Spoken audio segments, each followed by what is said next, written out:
Hello there, my name is ChrisTenarium. Today I am playing a simple love story. So it's another one of these free ones by, some other indie developer you've never heard of before. I'm slightly more expectant of this one though. Do you know why? You see these snowflakes things dropping by, it means the developer at least vaguely knows what he could be doing. Which is a start. I mean, fucking hell, I've seen a few of the other ones we've played, that was questionable. And even though I'm pretty sure they don't even know what Renpy was. But, without further ado, let's get cracking. See, it's nice-ish art. And I couldn't complain about that. The tables, granted, look a bit fucking small. I'm not sure if this is a school for normal people or dwarves. Holy shit. That's a really odd perspective, because it looks like the floor goes up there. Because of the way it's drawn and the perspective you're looking at. So this desk looks like it's about here. Well, if it's not for dwarves, it's for babies. And considering this, it's probably dwarves. Although you'd have to get a normal teacher to, like, get that high up. Fucking hell, let's go on.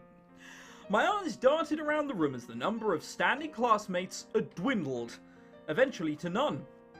God damn it, why do we have to do it this way anyway? It's already been half a semester and we didn't have a single group project. Because the dwarves, you like working solitary. That and I haven't made a buddy here at all. I look up at Mr. Novel, who skimmed the room looking for anyone who could be paired up with me. Well, I'm sure we'll get a novel idea. I apologise. Well, Michael, I suppose you could... Yeah, we don't mind having 3 people. A girl leaped over her desk and pulled me down. Mr. Novel gave a nod and began giving the instructions. My eyes were on him, but my brain certainly wasn't. Now it seemed like Mr. Novel was going to let me slide by and do this project alone. But that blondie just swiped that chance away. Right, so does he like being a loner? Is he that kind of person? Are they using me because I look like some sort of pushover? Alright, well he's definitely not a ladies' man. That's probably true. I glanced over inconspicuously, examining their faces. Right. So, they're not dwarves, they probably just lie under their desks. That's the only explanation I have for them being that small. Also, damn, dem creepy smile. What the hell is that? Anything which looks like that, it's always going to grab my attention slightly. The blonde chatted away to the other girl's dismay. Is that supposed to rhyme? She attempted to shush her friend, but no use. The former began whispering. Well, more a mixture of shouting and whispering about girl things. See, what I'm going to do at this point is I'm going to mute the music and put in my own music. The reason why is because this isn't a death scene. The reason for tragic piano music is beyond me. We're having proper music in. Come on, cue the happy music I always use. Thank you, there we are. That's much better. Already we feel like we're not in a Shakespearean play, but we feel like we're happy and we're going to Happyville with happy people. Or to speak to people who should be dwarves. All things that seem like girl things. I wouldn't know. The topic shifted towards me, I think. Since I heard a slight whisper of my name, I probably should look away before they notice me. Hey you, Michael. The blonde tapped on my shoulder, making me jump slightly. I thought I was sneaky enough, but I suppose not. I have a sickness called laziness, so you gotta take over my part, okay? Alright, well she is like that. That is the oddest jumper I've ever seen. What is that? It's like a jumper combined... Oh, unless she's a slag. In which case, it is supposed to be a jumper, but she's using it as a dress as well. Right. I take a deep breath. I don't want to punch another girl this year. Mr. Novel finally finished his monologue and gave the signal for everyone to start. Here, write your name down. Let me guess I've got to do it for her as well. The other girl slid a hand out onto my desk.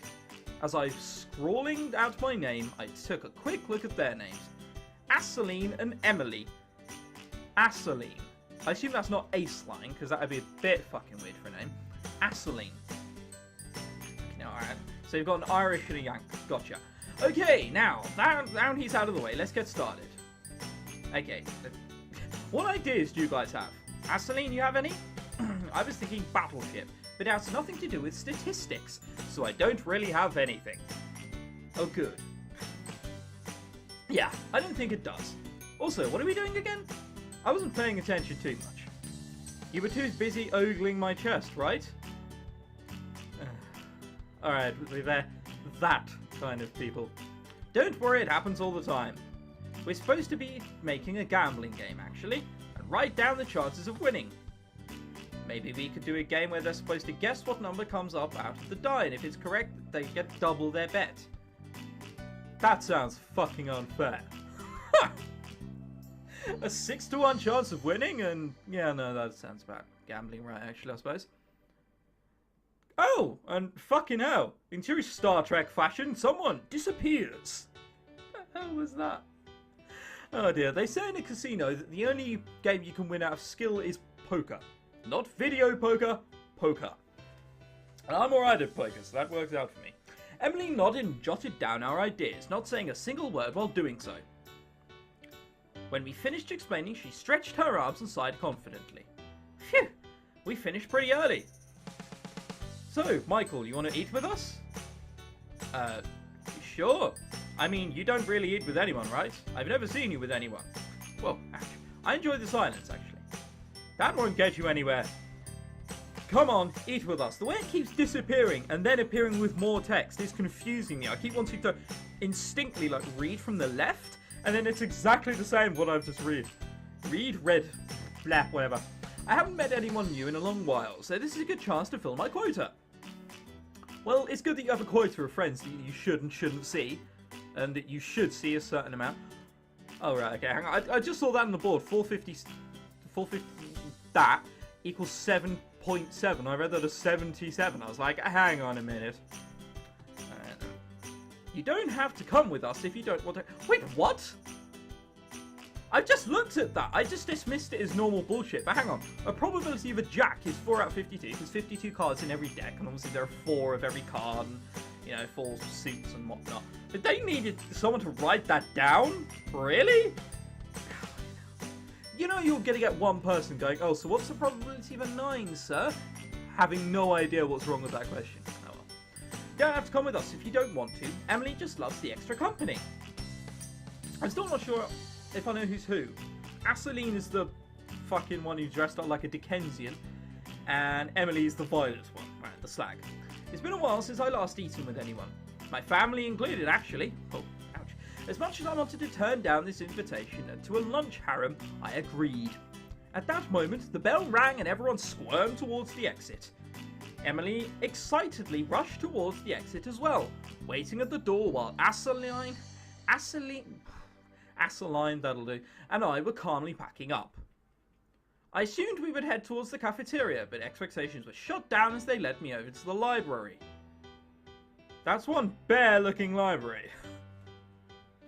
It's really weird as well, because some of this painting looks really nice. Like, the way the grass is here, you can tell it's been blurred. Alright. Alright. I can see where they've gone wrong there. They've kind of smudged some of the grass onto the fence. And yet here it's just like line, crudely MS Paint. It's really odd. Whatever. Once we got there, Emily and Aseline sat down, the former forcefully pulling me down next to her. I could only watch as they emptied out their bags. What, you didn't bring anything today? Emily greedily stuffed some rice and watermelon into her mouth. Okay. No, I usually eat the cafeteria. You hungry? You look hungry. Why don't you go get yourself some lunch? Another bite.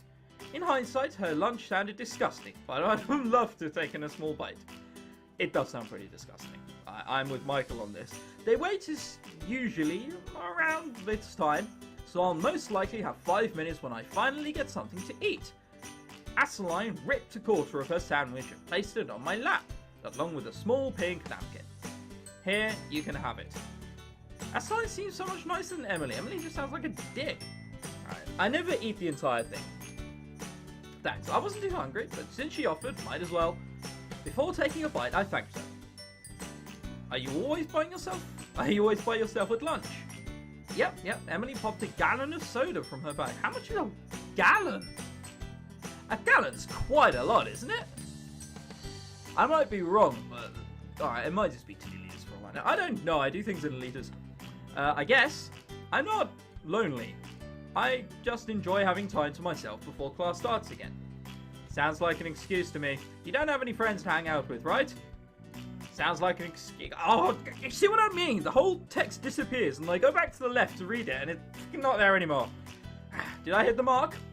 Ignoring her blunt words, I answered, I suppose I don't have too many. Having a few friends is better than having a ton of acquaintances. Yeah, that's something made up by loners. You know, I was about to say exactly the same thing. Alright, well, I can see where this is going. And I feel there's going to be a teenage, depressing spat coming at me soon. So I'm going to do the noble thing, leave now and leave a link to the description if you'd like to continue this game. Heck, it might be brilliant. It's got average reviews on the NDB. You never know, take a chance. My name's ChrisTenarium. Thank you, goodbye.